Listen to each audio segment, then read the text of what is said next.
नमस्ते दोस्तों, आप सब कैसे हैं? आज आपका दिल से स्वागत।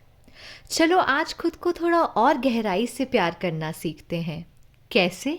अपने इनर चाइल्ड यानी बचपन की कुछ अनप्लेजेंट यादों को जर्नलिंग के द्वारा आज हील करेंगे। और एक कप चाय, क्योंकि आज अपने उस छोटे से वर्जन से बहुत सी बातें करनी है। जर्नलिंग के लिए कुछ सिंपल प्रॉम्प्ट्स होंगे जो आपको गाइड करेंगे ताकि आप अपने इनर चाइल्ड से धीरे धीरे कनेक्ट करें और बातें करें। इनर चाइल्ड हीलिंग का मतलब है अपने उस पुराने वर्जन से कनेक्ट करना जहां बहुत दर्द और घाव छुपे हैं। बचपन के अच्छे बुरे एक्सपीरियंसेस ही आज के बिलीव्स और पैटर्न्स बनाते हैं। तो आज अगर आपकी लाइफ में आप किसी भी एरिया में स्टक फील कर रहे हैं, मनी, हेल्थ, रिलेशनशिप, करियर, बार बार सेम पैटर्न्स रिपीट होता हुआ देख रहे हैं, तो इसका एक बहुत बड़ा कारण है आपके अनहील्ड इमोशंस और बचपन का वो दर्द जो आज तक आप लेकर चल रहे हैं। पर आज हम इस बच्चे को ध्यान से सुनेंगे, उसका दर्द बांटेंगे, उसको प्यार देकर हील करेंगे, ताकि आप अपने आज यानी इस पैटर्न को तोड़ के लाइफ में आगे बढ़ पाएं। तो चलो let's begin.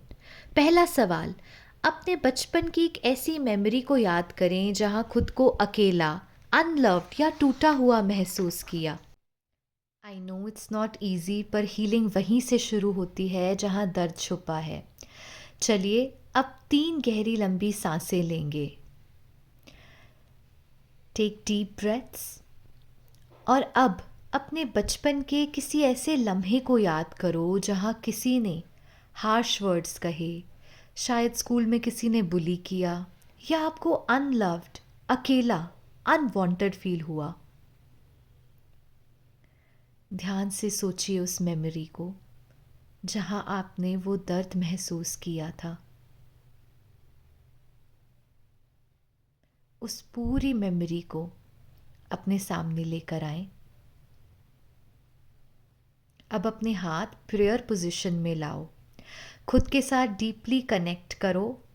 B a parent to your inner child और उससे कहो कि मैं हूँ तुम्हें सुनने के लिए, थामने के लिए। I am there to love you. You are safe, you are heard, तुम अकेले नहीं हो। Now let's be grateful to the higher power for being there for us. अब अपनी जर्नल खोलो और उस मेमोरी को डिटेल में लिखो। वो पल कैसा था, उस समय कौन कौन आपके साथ था, आप लगभग किस उम्र के थे, क्या आप रोए, चुप हो गए, डर गए। आई नो ये थोड़ी इमोशनल और वनरेबल जर्नी हो सकती है, but just trust the process, क्योंकि दर्द के उस पार खुशियाँ, वो फ्रीडम आपका वेट कर रहा है। It is going to be like a therapy for you. अब एक एक पल उतारने के बाद आप अपने बचपन के उस वर्जन से कहिए कि वो अकेला नहीं है। उसके इमोशंस को वैलिडेट कीजिए। वो लम्हा गुजर चुका है एंड नो मैटर उस समय उसे कितना अनलव्ड, अनवर्दी फील हुआ हो, लोनली फील हुआ हो, बट वो आपके लिए अब बहुत इम्पॉर्टेंट है। उसे थोड़ा सा प्यार दिखाइए, इम्पॉर्टेंट फील करवाइए। Now let's move a little deeper. चलिए अब अपने अगले यानी दूसरे सवाल की ओर बढ़ें। अब आप खुद से पूछेंगे कि जिस सिचुएशन के बारे में आपने अभी ऊपर लिखा, जब आप उसे याद करते हैं तो ऐसे कौन से इमोशंस हैं जो आप महसूस करते हैं। टेक अ मोमेंट, अपने आप को इमेजिन करो फिर से उसी मोमेंट में जब वो पेनफुल एक्सपीरियंस हुआ था। अब इस बार सिर्फ उस मेमोरी को देखने के बजाय उसे फील करो। उस मोमेंट के इमोशंस को सरफेस पर आने दो। क्या उस समय आपको डर लगा, गुस्सा, इरिटेशन, शेम, कन्फ्यूजन, घृणा महसूस हुई, रिजेंटमेंट फील हुआ, फ्रस्ट्रेशन या लोनलीनेस एक्सपीरियंस किया? क्या आपको लगा कि आप गलत हो या आपको कोई समझ ही नहीं रहा है? क्लोज योर आइज और जेंटली खुद से पूछो, उस वक्त मेरे दिल में क्या चल रहा था? How was I feeling? चिल्लाने का मन था, रोने का, भागने का, क्या मन कर रहा था? इमोशंस की ना कोई भी सही और गलत कैटेगरी नहीं होती। हर इमोशन वैलिड है। और जब हम अपने इमोशंस को नाम देना शुरू करते हैं ना, तो हीलिंग और क्लैरिटी दोनों आने लगते हैं। अब प्यार से वो सब चीज़ें अपनी जर्नल में लिखते जाओ। Just be kind to yourself, खुद को जज नहीं करना है। चलिए अब बढ़ते हैं अपने तीसरे क्वेश्चन की तरफ। अब आपको खुद से पूछना है कि जब भी आप उस मेमोरी को याद करके वो इमोशन महसूस करते हो, तो आपके शरीर के किस किस हिस्से में भारीपन, अनप्लेजेंटनेस, अनईजीनेस, रेस्टलेसनेस या वो डिस्कम्फर्ट फील करते हो? Which part of the body feels heavy? Where do I feel uncomfortable and unpleasant? इसको करने से पहले हम थोड़ा सा बॉडी को रिलैक्स करेंगे, अपनी अवेयरनेस बढ़ाएंगे ताकि उन अनप्लेजेंट सेंसेशंस को महसूस करें और आइडेंटिफाई कर पाएं। अब 3 गहरी लंबी सांसें लेकर बॉडी को रिलैक्स करेंगे और उन इमोशंस को महसूस करते हुए अपना ध्यान अपने एक एक बॉडी पार्ट पर लेकर जाएंगे, सर से शुरू होते हुए पाँव तक। It is called body scanning.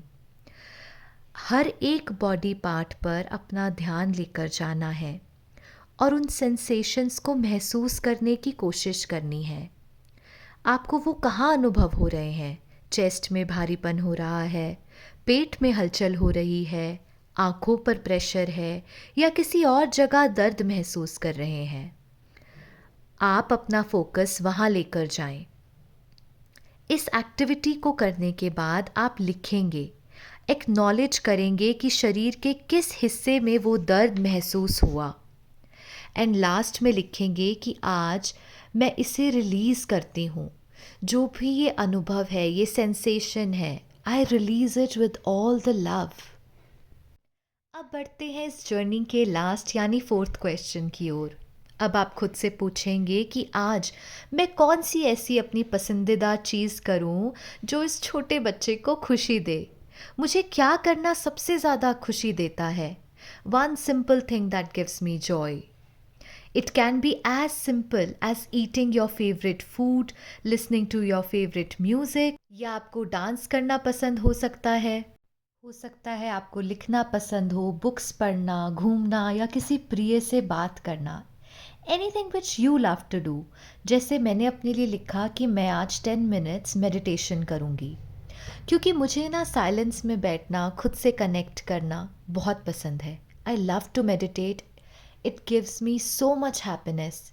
ये मेरे खुद को प्यार करने का, सेल्फ लव करने का एक तरीका है। वैसे ही आप भी अपने लिए कुछ भी चूज़ कर सकते हैं, जो भी आपको करना पसंद हो।